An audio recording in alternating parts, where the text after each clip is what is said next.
Thank you, Mr. Mayor. Speaking of Metro and elections, I know I saw a couple of elected officials and or their representatives. Take just 1 minute for the whole group. So if you real quickly stand and tell us who you're with, if you're an elected official or a representative. Oh, son. Yes, sir. Kelly Watkins from Councilman Mike Sullivan's office. Robertson of Goliath State. Casey Chrisman for State Representative Dean Huberty. Anybody else? Thank y'all for being here and for representing Humble and the. Now I'd like to introduce Rich Peters, Community Relations Department with the Humble Police Department.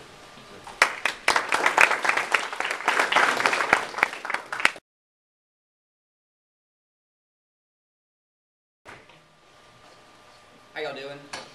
I only had 5 minutes, so I didn't have a lot to cover, so I won't take too much time. What I was going to cover today is just explain some of the crime in our local area, and explain some of the issues that people have when they try to understand what Humble is, where it is, and what applies.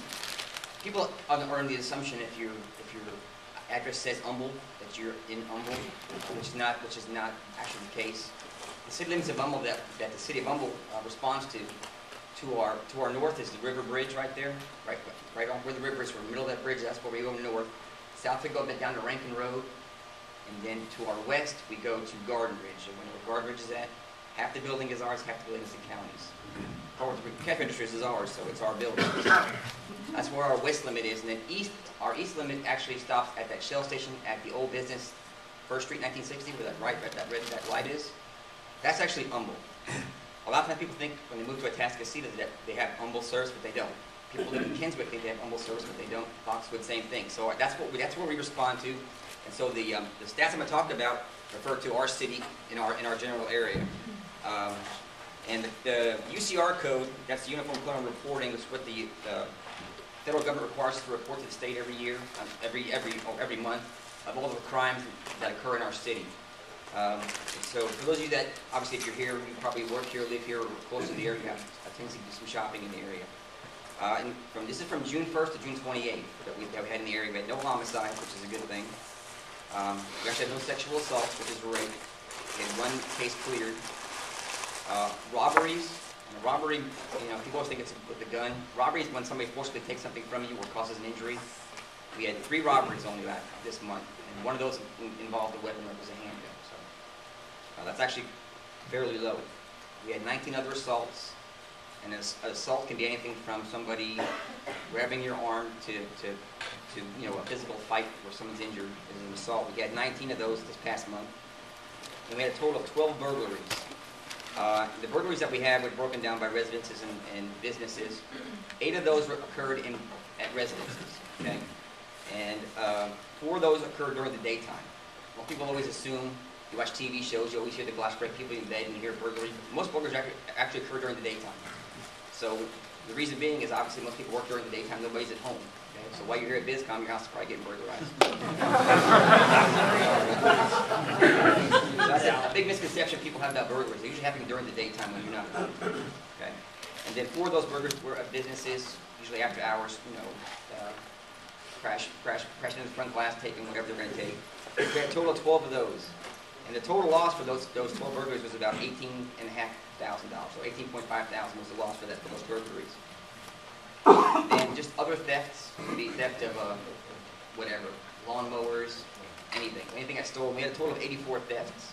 And the total loss for the thefts was $96,729. That's pretty substantial for 1 month of thefts of all the property added up.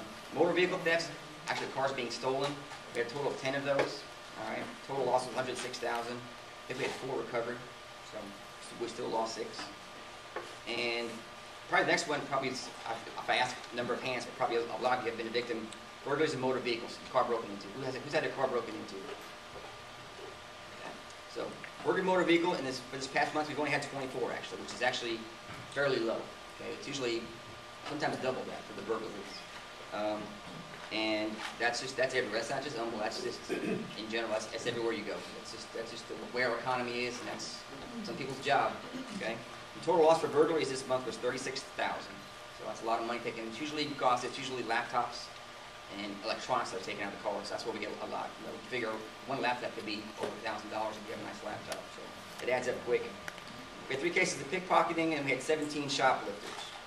The total amount of loss for all these crimes was about $223,000. Okay, that's just for 1 month. And $223,000 in total recovered was only $31,000. So, you know, we're steadily, you know, we're not getting as much caught up as we're losing. So obviously that's the trend that we have. Like I said, the thing you can take from that is just to pay attention. The biggest problem we have is people, like for example, right now. Right now, who's got their car in the parking lot has a laptop in the car in the back seat? Anybody? There you go. Okay, that's one of the problems. People know that. Okay, people watch you. They see you coming out of. Who here does the bankroll? Drop something in the bank at the deposits. Anybody? Okay, well, here's what happens every day. You got Bank of America, for example, in Humble, right here by Walmart, you know. And what'll happen is people will sit across the street with binoculars and they'll watch you. Okay, and they see those bank bags coming down into your car.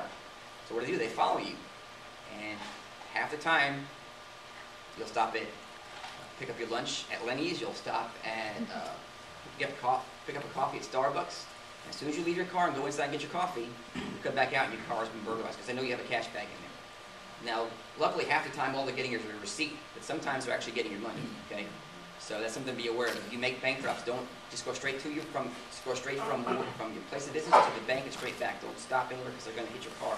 Even if it's an empty bank bag, they don't know that. They just see the bank bag. Okay, that's one of our big problems. And again, coming to things like this, if they see a nice car pulling up with a person in a suit, business attire, they know that you probably have something in your car. If you're not carrying a laptop bag, they know you have a laptop. They know it's in the car because you're not carrying it. Okay, so they're going to target your car again. So don't make yourself a victim. Okay. And if you have these, you know, you might drive a nice Lexus or a BMW and you want to get scratched, so you park way far away from everybody. Okay, when you do that, you make it easier for them to break into your car because no one's around your car. Okay, a door ding sometimes might be a little bit better than losing your laptop. Something to think about. Also, at the end of July, we have here at the station. I mean, at the Turner Stadium, we have the Junior Olympics coming, which means there's going to be several thousand more people in our city, which means it's going to be more congested, which is going to be a flag up for our criminals. They're going to know there's going to be all these people in town who are unfamiliar with anything, and they're going to be victimized. So that's going to cause more problems during that time period. Just for example, just like the holidays. Okay. So with that being said, does anybody have any questions about anything in the area? Like I said, just don't be a victim. Just be aware of those things. Keep your stuff locked up. Don't leave things in plain view, and you should be good to go. All right. Thank you.